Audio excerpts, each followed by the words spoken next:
Hello dear friends, this is Solomon, and today in this video I want to show you two best armies to be used with new temporary troops that were added into the game today. These two armies are very strong, and in my opinion everybody should use them, because until the temporary troops are dismissed from the game, these armies will dominate in Clash of Clans. That's why you have to learn them and to use them as quick as possible. Let's go.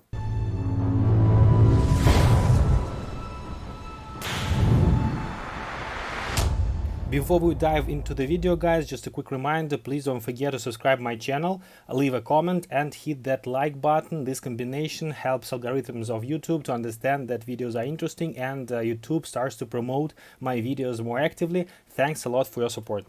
Okay guys, so as you know, into the game were added several more temporary troops.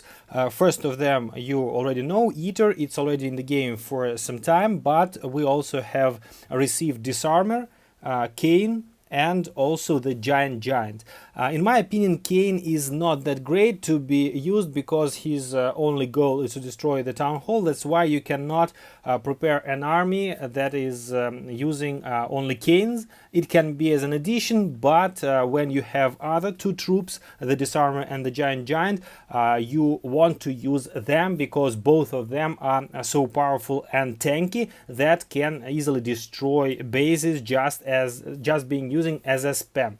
And first army that I want to show you is a Giant Giant, and the army itself is here on your screens. So basically it's army composition that is some kind of copy of Root Rider army with Yeti clone, but you are using Giant Giants instead of Root Riders. So you are creating a funnel, destroying some key defenses with the Yeti clone trick, and then just send your giants with healers, and the other side of the funnel is created by your siege barracks. Let me show you a couple of attacks with this army composition, and then we will move to the second one, which is even more powerful. Okay, so here is the layout that I have on the test build. I don't have much layouts, and they are not always like pretty similar to the Legends ones, but nevertheless, here I'm starting with the Yeti trick, but it's a small mistake. I have cloned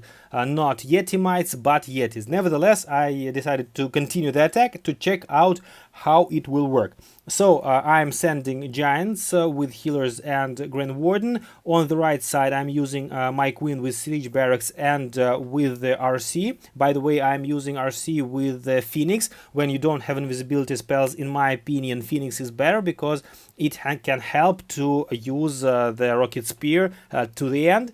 And now just watch what will happen with the base.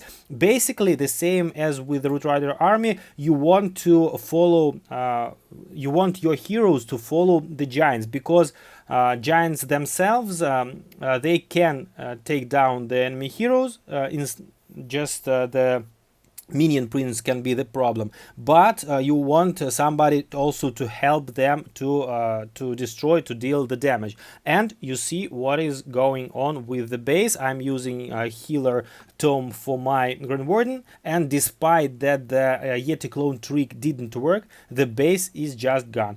All, I think, 3 out of 4 giants are alive. 3 giants out of 4 are alive. My king alive, queen alive, Grand Warden alive. So if we count that the main army is 4 giants, then 3 out of 4, or 75% of the army, is alive till the end of the attack.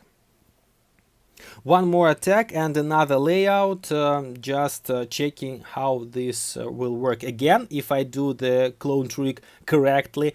So I'm sending the Yeti, clone spells rage spell, and they are starting to clone, but not very much destruction. Nevertheless, I have destroyed the town hall, and Yetis are continuing to spread out. So basically I have created one side of the funnel. The next step is to create the other side.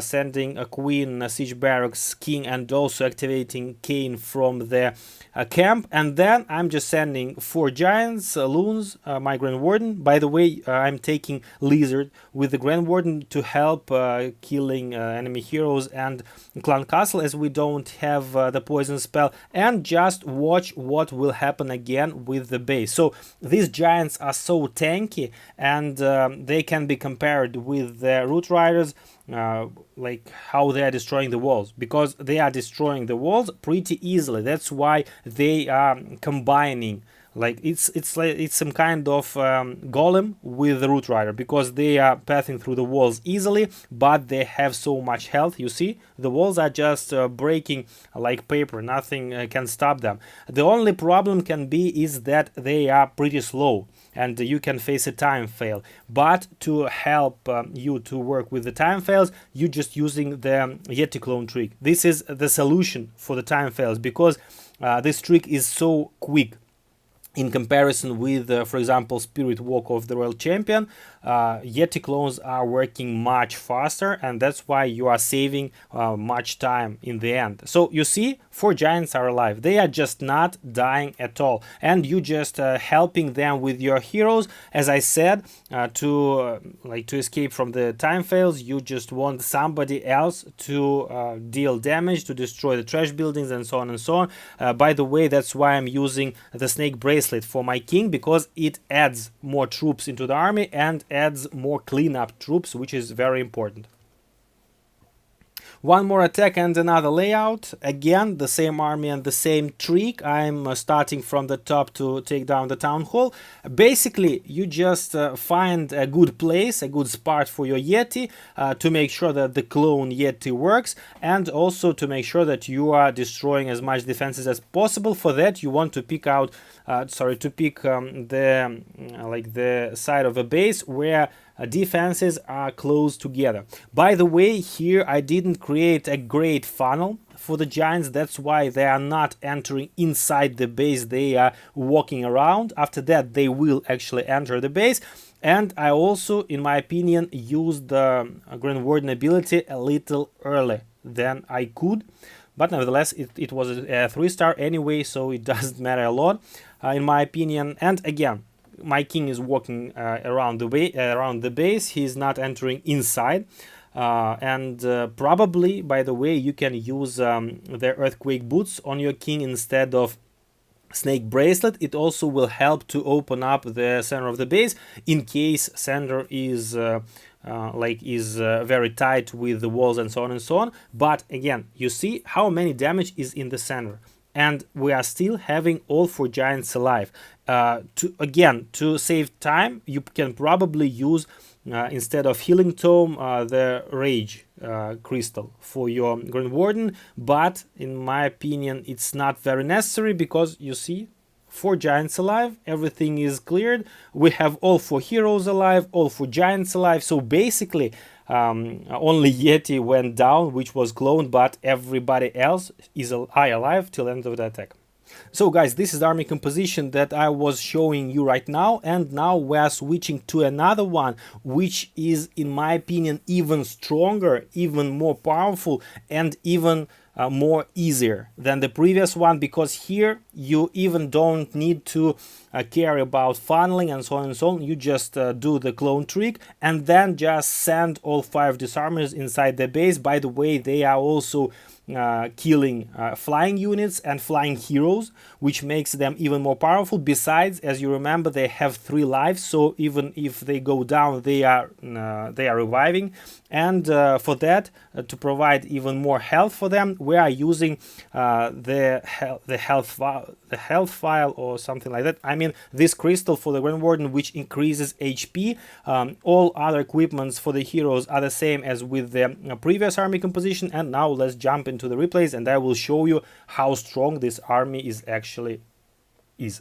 Okay, so first of all, I want to show you the army that I was trying at first, and I was using healers. But then I understood that these disarmers are so quick that healers cannot follow them, and because of that I decided to take out healers from this army and add more disarmers. So we are starting again with the same trick, Yeti clone, trying to clone Yeti mites inside the base as far as possible. Here I tried to destroy the town hall, and I actually destroyed it. And the next step is like some kind of funnel.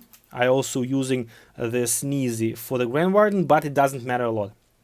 And I'm also using this is Giant from the camp.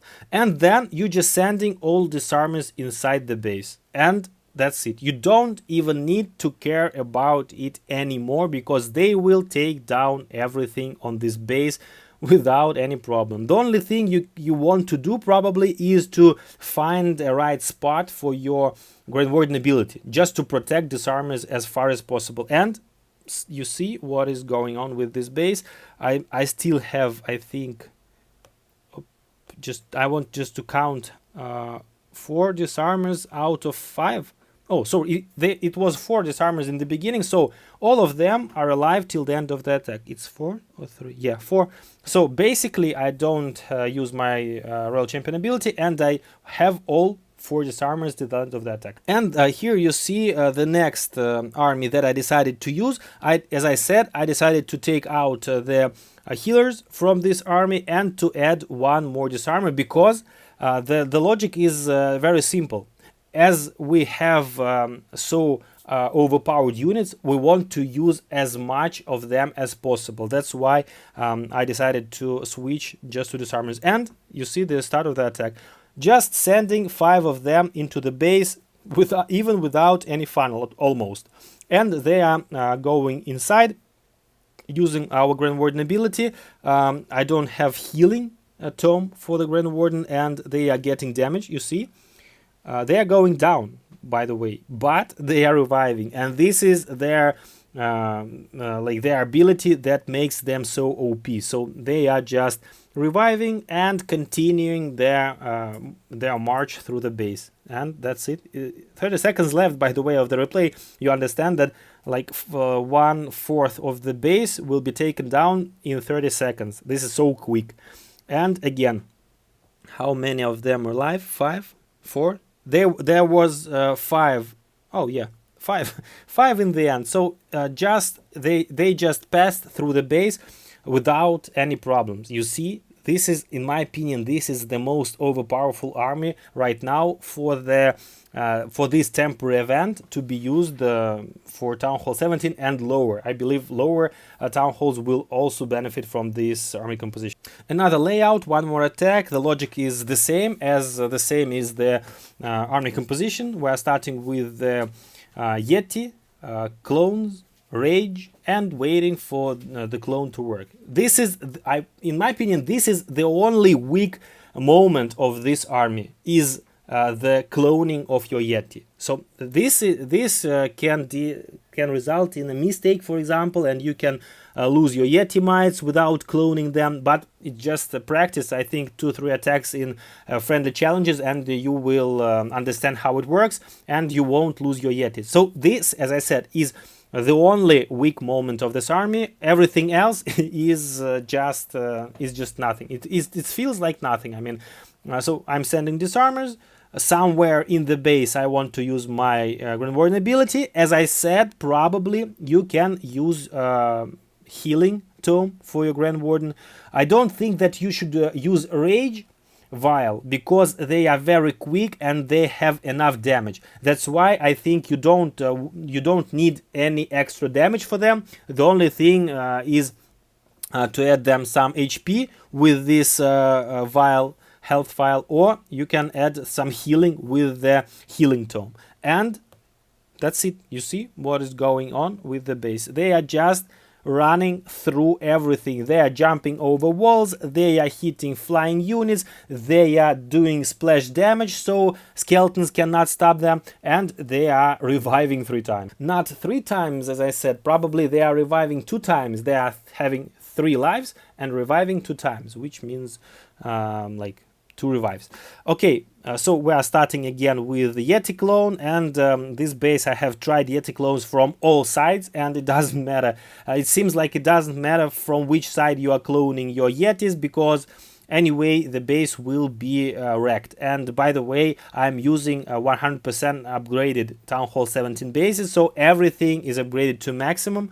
Probably you won't face such bases in the nearest days in Legends League, and for free-to-play players of course you won't, but anyway this shows that this army is crazy strong. So again, by the way, check out that I am sending these disarmers from the opposite side of the Yeti clone trick. This is probably not the best way, but in my opinion and in my understanding, as they are dealing splash damage and as they are so fast, you don't want to send them in a narrow funnel because they are almost one-shotting every defense. That's why you want them to spread across the base to share the damage, and besides you want them to start from the strongest side of the base, because on that side you will use your Grand Warden ability and you will save them for a short period of time. And then in the end, when they are losing health, they are losing some lives and so on, you will be adding on the side where you have already destroyed almost all the defenses. That's why I'm starting attack like that. But nevertheless, again, let's check out. Oh, here I think we lost 2 of them, 2 out of 5. So almost half of the army is lost, and for this army it seems like a big damage, but nevertheless you still have more than half of an army. Let's do one more attack, another layout, which I have already shown with the different army composition. By the way, I'm not using the new equipment for my queen, but in my opinion it's pretty good, and I think I will make a video about this equipment soon, probably tomorrow. I will make a comparison of all the equipments that are currently in the game, so ranks for all the equipment. And let's start with the Yeti clone. I think I want to start... Oh, probably I want to try to change the side of the Yeti clone just to check how it will work. So I'm cloning into the base, spreading the clones with the rage spell and clone spell, and I want to create some funnel. But as I said, probably I won't use this funnel anyway. So I think I can start from this side. Now I want to remember which... Okay, I think I can use queen here to activate all the camps. Probably siege barracks here. Also king here. And just spam the Valkyries. Okay, now I will wait a bit until the Valkyries are going inside the base, just to use my Grand Warden ability. Royal Champion goes down, and that's why I'm using Phoenix, by the way, for Royal Champion. This way I can use all the rocket spears. So now I'm using Grand Warden ability to provide healing, and the Valkyries are... I'm calling them Valkyries because the mechanics is almost the same as the Valkyries, but it's disarmers, of course. So we are coming through the base. I think they have lost 1 life already, but they are still having 1 more life, I believe. I also can use my king ability just to destroy some more defense and deal damage. And we're ending up on the town hall. Probably, yeah, 1 more life goes out from these disarmers. Probably 1 more will be, yeah, 1, I think, yeah. she's she's revived again. And 1, 2, 3, 4, 5. All of them are alive. 5 disarmers are alive in the end of the attack. As I said, the giant is the first troop that you will open in this temporary troops in the new event. But as soon as you get to the disarmer, you have to switch to this army composition, because you saw this is so overpowered. By the way, you can decide which equipment you want to use for your Grand Warden. I have shown you attack with the healing. Probably you want to use this vial with HP to add some more HP for them, because they are having almost 10,000 HP, and in percentage increase will be high. So guys, this is the armies that I wanted to show you in today's video. Please write in the comment section which of them did you like best, and probably what variants do you have in mind to be used during this event. And of course, don't forget to hit that like button and to subscribe. Thanks a lot for watching. By the way, I've made a video about passing of the challenge without using any spells. It was published earlier today, and I see you in the next video. It was Solomon. Bye.